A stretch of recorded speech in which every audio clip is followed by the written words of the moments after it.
Je me suis fixé un objectif de temps à 90 jours, que je peux peut-être descendre un peu plus bas. Ben écoute, comment je me sens? Je me sens bien. Je suis content d'être là, je suis content du travail qu'on a fait là, pendant toutes ces années qui sont vraiment de dur travail. Et je suis très content de ce qui m'attend, j'ai hâte de partir en mer, de me confronter au Vendée, quoi. Déjà, en fait, il y a un objectif qui est dingue et qu'on ne réalise pas forcément, c'est de réussir à être là. De réussir à être là au départ en étant qualifié, en ayant une équipe, en ayant un bateau, en ayant des sponsors, en ayant le soutien de ses proches, sa famille. Rien que ça, c'est déjà énorme. Après, ben, l'objectif, je pense, qui est commun à la totalité des skippers, c'est de boucler la boucle. Parce que voilà, on sait qu'il y a une part d'élimination, il y a une part de course par élimination due aux faits de mer, aux avaries techniques qu'on peut rencontrer. Et après, moi, je suis un compétiteur, donc j'attends de ce tour du monde que ce soit une compétition. J'attends de me confronter aux autres. J'en ai envie. Et donc, je me suis fixé un objectif de temps à 90 jours, que je peux peut-être descendre un peu plus bas. Et je sais que j'étais capable de battre voilà, tous les autres bateaux à dérive, même s'ils ont un potentiel un peu supérieur au mien. Je veux dire au potentiel de mon bateau. Et je sais aussi que j'étais capable de laisser plein de foilers derrière. Donc voilà, faut rien s'interdire. Moi, je pars en ne m'interdisant rien. Je vais naviguer comme je sais faire, j'espère. Et puis on verra ce qui se passera. Bon, on a forcément quelques craintes, quelques appréhensions quand on part sur le Vendée Globe, parce que c'est quand même... il n'y a pas beaucoup d'épreuves sportives qui soient plus engagées que celle-là dans le monde, quoi. Donc je pense que c'est presque salvateur d'avoir des craintes et des appréhensions, parce que c'est ce qui permet justement de rester vigilant, de rester concentré.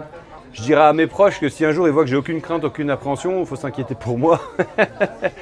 Donc ouais, après lesquelles elles sont, ben, la solitude pas trop. Déjà, il y a la crainte du moment du départ, de la séparation avec les proches, parce que ça, voilà, moi je suis père de 2 enfants qui ont 3 et 6 ans. C'est quelque chose de toujours très émouvant. Après, voilà, il y a des situations qui génèrent plus de stress, ça va être les conditions météo relevées, ça va être l'avarie technique. Le pire, c'est vraiment l'avarie majeure, quoi, parce que on fait tout dans notre préparation pour minimiser le risque, et il y a une part de réussite, quoi. Il y a une part de chance. Moi, je pense qu'il reste une énorme part de ce que j'appelle le sens marin dans la navigation. Effectivement, on a de plus en plus de technologies, que ce soit prévision météo, technologie de pilotage, voilà, liaison satellitaire avec la Terre, capteurs de charge à droite à gauche, partout dans le bateau. Donc oui, les bateaux progressent, il y a de plus en plus de technologies, ça nous aide, ça nous permet d'aller plus vite, ça amène aussi des difficultés supplémentaires, parce que le bateau, quand il accélère, c'est plus dur pour le skipper de vivre à bord. Il reste quand même des paramètres qui aujourd'hui sont, je ne vais pas dire qu'ils sont inquantifiables, mais qui sont difficilement appréhendables. La taille de la mer, sa fréquence, l'angle de la mer par rapport au bateau, la justesse d'une prévision météo. Et il y a toujours, et je crois qu'il faut vraiment faire attention à ça justement pour conserver un peu l'essence de notre sport, qui est toujours une part d'arbitrage à faire par le skipper, par le marin. Moi, c'est ce que j'appelle le sens marin, quoi. Et donc ça, oui, il y a toujours. Et c'est hyper important qu'elle soit là. Moi, si c'était une course où il s'agissait de téléguider un bateau, ça ne m'intéresserait pas. De toute façon, un bateau, il peut être armé de toutes les technologies qu'il veut. Aujourd'hui, si le skipper n'est pas compétent, le bateau, il va nulle part. Donc c'est avant tout le skipper, je pense. On peut mettre toutes les technos qu'on veut aujourd'hui. Le bateau, il n'est pas télégué depuis la Terre. Les voiles ne se changent pas toutes seules. Dès qu'il y a un souci technique, quand il faut sortir avec les outils, c'est le skipper. Donc non, je pense que c'est avant tout le skipper. Non, j'ai pas donné de surnom à mon bateau. Je l'ai parfois félicité, remercié. Je peux parler à mon bateau comme je peux me parler à moi-même quand je suis en mer tout seul. J'ai confiance en lui. C'est un bateau qui a fait plus de tours du monde à la voile que moi déjà. Donc c'est un côté aussi rassurant. On a bien appris à se connaître et je suis content de la manière dont on l'a fait progresser aussi pendant les 3 dernières années. Et j'aime beaucoup son nom parce que c'est voilà, l'initiale des prénoms des enfants et de la femme de l'ancien propriétaire, Éric Nigon, qui est un ami. Et donc je suis content qu'il y ait un lien, qui persiste entre Éric et moi, notamment à travers le nom du bateau. Faro A3, son nom de baptême. Comment je dors physiquement? J'ai 3 endroits dans lesquels je peux dormir dans le bateau. Ce siège là que vous voyez, où voilà, là le bateau est à plat, donc il gîte pas, il penche pas. On a l'impression que je suis pas très confort, mais quand le bateau, moi c'est un bateau à dérive, donc c'est un bateau qui gîte pas mal. Le bateau va être incliné jusqu'à 25-27 degrés. Et finalement, quand je suis là, je suis vraiment calé. J'ai les appuis-têtes, j'ai un coussin tour de cou, je mets mes pieds là, comme ça, hop. Et là, j'ai les pilotes, les affichages, tout ça. Donc là, je peux me reposer ici tranquillement, quoi, en surveillant la navigation. Après, à l'intérieur, j'ai une bannette. Une bannette, c'est une sorte de petit lit de camp suspendu que je peux orienter toujours pour me trouver à l'horizontale, même si le bateau gîte, même si le bateau penche. Et après, j'ai un siège table à cartes, là où je vais faire tout le travail d'analyse de météo. Où là, je peux aussi, j'ai un appui-tête un peu similaire à celui-là, et je peux me reposer, par exemple, si j'attends une phase de transition météorologique et que je dois la surveiller depuis la table à cartes, je vais me mettre à la table à cartes et puis voilà, je vais aller siester, m'assoupir et puis vérifier la navigation. Donc j'ai 3 endroits dans lesquels je dors. Les 2 sièges, c'est plutôt des endroits où je dors des phases vraiment courtes parce que je surveille en même temps. La bannette, c'est vraiment quand je fais un vrai dodo où c'est 100% dodo, quoi. Où là, avant d'aller dans la bannette, je vais aller vérifier la veille, je vais aller mettre des alarmes, je vais vérifier que mon pilote est bien réglé, que mes voiles sont bien réglées et je vais descendre dormir.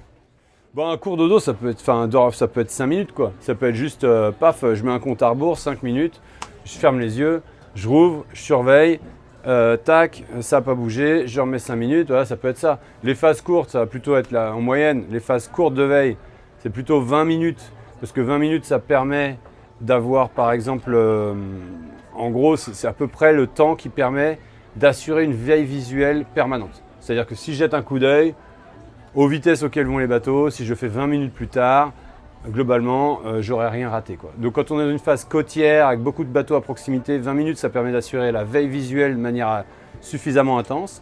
Et après, dès qu'on est au large, les siestes les plus longues, ça va aller jusqu'à 2 heures, je pense. Et 2 heures, pour le coup, là, pour la partie veille, on se repose vraiment sur tout le système d'alarme qu'on a sur le bateau. Donc il y a une caméra en tête de mât, il y a le radar, et il y a le système AIS. Voilà, et on peut multiplier, pour la détection de bateaux, d'une côte, il y a tous ces systèmes-là. Le motif, c'est que moi je suis passionné par la course au large depuis maintenant un paquet d'années. J'ai eu la chance de participer à 3 courses autour du monde à la voile. Et voilà, j'ai réalisé par mes navigations passées que j'étais capable de me confronter au Vendée Globe. Et donc voilà, en fait, je crois que l'envie en elle-même permet de justifier le fait de s'engager de le faire par envie, quoi. Voilà, je le fais pas, il n'y a personne qui me force à être là, il n'y a personne qui m'a dit il faut que tu le fasses. J'ai mis beaucoup d'engagement pour que ce projet se réalise. Et c'est pas juste par hasard, ça fait des années que je cours après. Donc voilà, je pense que l'envie déjà c'est une première, s'il faut que je me justifie, c'est une première très très très bonne raison. Et après, le côté sportif, le côté compète, le côté challenge, de le faire aussi avec du sens, de le faire aussi en portant les valeurs qui me représentent, c'est aussi une manière de... Ouais, c'est aussi quelque chose qui me motive d'autant plus, quoi, de pouvoir, à travers le projet, porter les valeurs qui me représentent, qui me semblent être justes. Alors, je ne prends pas vraiment des conseils d'autres skippers ou d'autres marins, parce que voilà, chacun a sa perception, chacun a son... Moi, j'ai mon petit leitmotiv, quoi, c'est so far so good, quoi. J'ai pas le conseil d'une personne en particulier à te donner. Je m'inspire de tous les autres marins, de l'expérience que j'ai accumulée en naviguant avec Franck Camas, avec Thomas Coville, avec Romain Attanasio, voilà, j'ai navigué avec plein de marins qu'on ne connaît même pas ici en France parce que j'ai navigué aussi pas mal à l'international.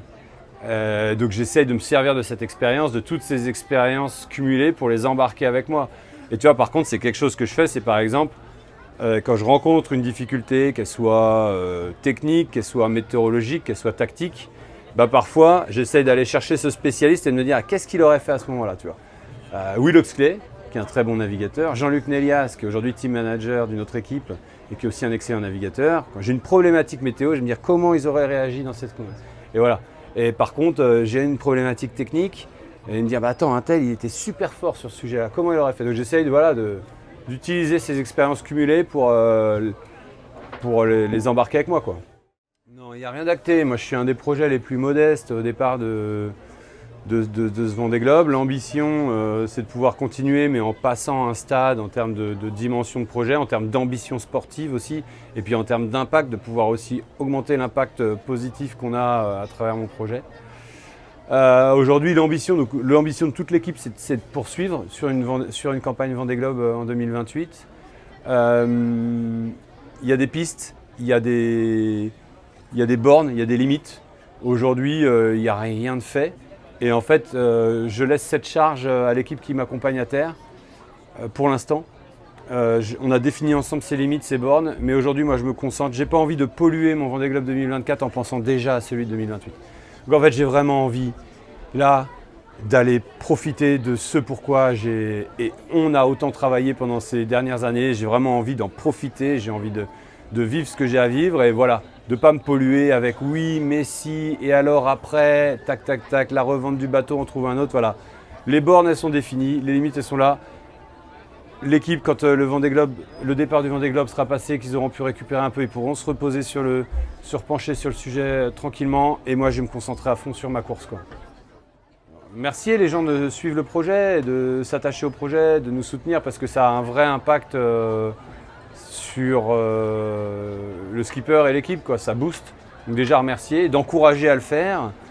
Et voilà, et à la jeunesse, non, je sais pas, je pense que faut pas se brider, faut pas se fixer de limites et que, en fait, je souhaite à tout le monde de trouver une passion comme celle que j'ai trouvée pour la course au large. Et que même en n'étant absolument pas issu de ce milieu-là, en travaillant, en s'impliquant et en étant voilà, volontaire, concentré, dynamique, ben, c'est possible d'y arriver, quoi. Voilà. Mais vraiment, ce que je souhaite, c'est à tout le monde de pouvoir trouver, moi, la passion que j'ai pour la navigation, la course au large, c'est quelque chose, mais ça, dans quel autre domaine que ce soit, hein. Mais voilà, c'est ce que je souhaite. Et vraiment, je trouve que c'est une vraie chance de pouvoir identifier une passion et la vivre comme ça à fond. Je suis né à Paris, j'ai grandi à Nantes, mes origines elles sont dans le Val d'Oise et dans le Massif central, non, vraiment pas. C'est un concours de circonstances et le jour où j'ai mis le doigt sur la navigation, ça a été, donc le jour où vraiment, c'est les années 2000 quoi. Les années 2000 et après, ben, c'est une passion qui prend tout le temps libre, qui m'a pris tout mon temps libre, tout depuis, et qui aujourd'hui est toujours une passion et je me suis d'ailleurs refusé de continuer si à un moment donné c'était plus le cas.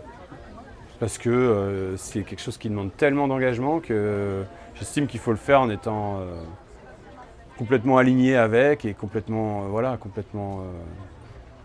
je le fais avant tout par passion. C'est pas mon métier, c'est devenu mon métier mais c'est avant tout une passion, quoi.